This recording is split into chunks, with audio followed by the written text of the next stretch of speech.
ఎంత బాకీ పడ్డదో ఆయా వర్గాలకు ఒక్కొక్క వర్గానికి ఎంత బాకీ పడ్డదో తెలియజేస్తూ బాకీ కార్డును విడుదల చేసుకోవడం జరిగింది.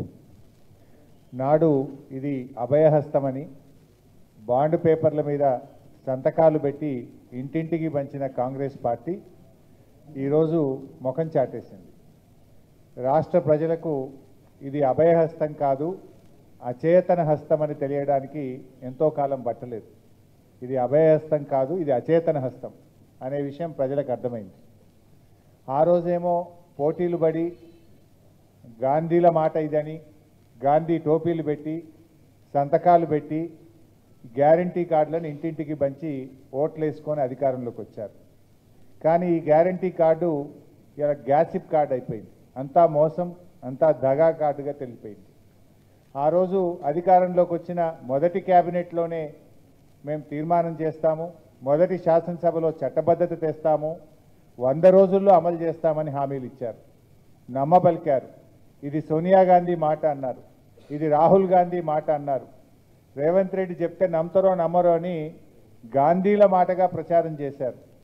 100 రోజులు కాదు, ఇలా 700 రోజులైనా కూడా అమలుకు నోచుకోలేదు. ఆ గాంధీలేమో ఇలా హైదరాబాద్కు రావకుండా ముఖం చాటేసింది. ప్రజలు ఎక్కడ నిలదీస్తారో, ప్రజలు ప్రశ్నిస్తారని ఆ గాంధీలు ఇలా హైదరాబాద్కి వస్తలేరు, ముఖం చాటేసినటువంటి పరిస్థితి.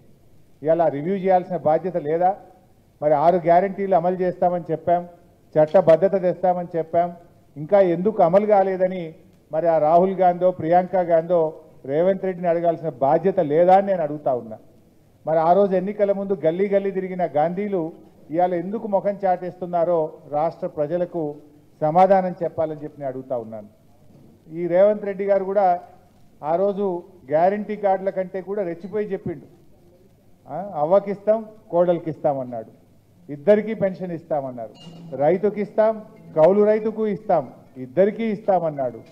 ఎన్నికల ముందేమో రజనీకాంత్ లెక్క మాట్లాడిండు, ఎన్నికలు అయినాక రేవంత్ రెడ్డి గజనీకాంత్ లాగా మారిపోయింది. ఈరోజు ఇవాళ ఇప్పుడు అన్ని కటింగ్లే, ఏది చూసినా కటింగ్లే పెట్టుండు. ఎట్లా ఉందంటే చీఫ్ మినిస్టర్ అంటే చీఫ్ మినిస్టర్ రేవంత్ రెడ్డి కాదినా, cutting minister, cutting master Revanth Reddy అయిపోయింది. ఈయన చీఫ్ మినిస్టర్ రేవంత్ రెడ్డి కాదు, కటింగ్ మాస్టర్ రేవంత్ రెడ్డి. 2 రకాల కటింగ్లు. ఒకటేమో కేసీఆర్ గారు ప్రభుత్వం ప్రారంభించిన మంచి పనులు, బీఆర్ఎస్ ప్రభుత్వం చేపట్టినటువంటి కార్యక్రమాలకు, భవనాలకు కానీ, ఆసుపత్రులకు కానీ, స్కూళ్ళకు కానీ, కాలేజీలకు కానీ, ఫ్లైఓవర్లకు కానీ, బ్రిడ్జిలకు కానీ, ఎస్టీపీలకు కానీ రిబ్బన్ కటింగ్ చేస్తుండిపోయి. ఒకటేమో రిబ్బన్ కటింగ్, ఇంకోటేమో కేసీఆర్ గారు ప్రారంభించిన మంచి పథకాలు ఉంటే వాటిలో కటింగ్ పెట్టుడు.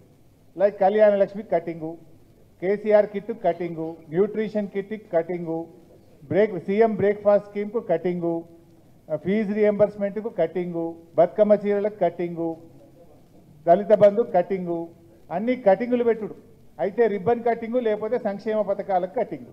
ఇంతకు మించి రేవంత్ రెడ్డి చేసిన ఏముంది మంచి కార్యక్రమం? ఇవాళ ఎందుకు 6 గ్యారంటీల మీద అసెంబ్లీలో మాట్లాడతామంటే శాసనసభ పెట్టకుండా పారిపోతాడు? మొన్న అసెంబ్లీ జరిగేటప్పుడు మేము అడిగినాం, 10 రోజులు అసెంబ్లీ పెట్టండి అంటే ఒక్కటే రోజు కాళేశ్వరం మీద పెట్టి బురద జల్లి నెగటివ్గా మమ్మల్ని మాట్లాడనీయకుండా, మాకు మైక్ ఇవ్వకుండా బురద జల్లి పారిపోయింది. నిజంగా నువ్వు అంత మంచిగా చేసేది ఉంటే శాసనసభ పెట్టకుండా ఎందుకు పారిపోతా ఉన్నావు? మార్పు మార్పు అన్నారు, మీరు తెచ్చింది ఏముంది? ఏ మార్పు తప్ప మార్పు లేనే లేదు. ప్రజలను ఏమార్చడం తప్ప రేవంత్ రెడ్డి కాంగ్రెస్ ప్రభుత్వం తెచ్చిన మార్పే లేదు ఈ రాష్ట్రంలో. అంతా మోసం అనేటువంటి విషయం ప్రజలకు అర్థమైంది. అందుకే మేము ప్రజల్ని కూడా కోరుతా ఉన్నాం, ఈ గ్యారంటీ కార్డులు తెలంగాణలోని ప్రతి ఇంటింటికి ఈ ప్రభుత్వం ఆ రోజు గ్యారంటీ కార్డులు ప్రభుత్వం పంపింది. ఈరోజు ఈ బాకీ కార్డులను ప్రతి ఇంటికి బీఆర్ఎస్ పార్టీ పంపిస్తూ ఉంది. రేపు పంచాయతీరాజ్ ఎన్నికల్లో కానీ, జూబ్లీ హిల్స్ ఎన్నికల్లో కానీ ఎవడన్నా కాంగ్రెస్ పార్టీ నాయకుడు ఓటు వస్తే, ఈ ఓటు కోసం వస్తే ఈ బాకీ కార్డు చూపండి, గల్లా బట్టి నిలదీయండి అని చెప్పి నేను ప్రజలకు పిలుపునిస్తా ఉన్నా. ఎందుకంటే ఆ రోజు 3 నెలలు భద్రంగా పెట్టుకోండి, ఈ కార్డు మీకు చట్టబద్ధత తెస్తాం, 100కి 100% అమలు చేస్తామన్నారు.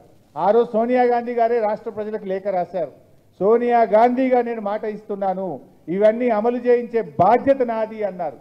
ఏమైంది? ఎక్కడ పోయింది ఆ బాధ్యత? ఇవాళ ఎవరెవరికి ఎంత బాకీ పడ్డారు? ఇవాళ ప్రభుత్వ ఉద్యోగులకు మోసం చేశారు. 5 డిఏలు పెండింగు, పీఆర్సీ గురించి మాట్లాడే పరిస్థితి లేదు.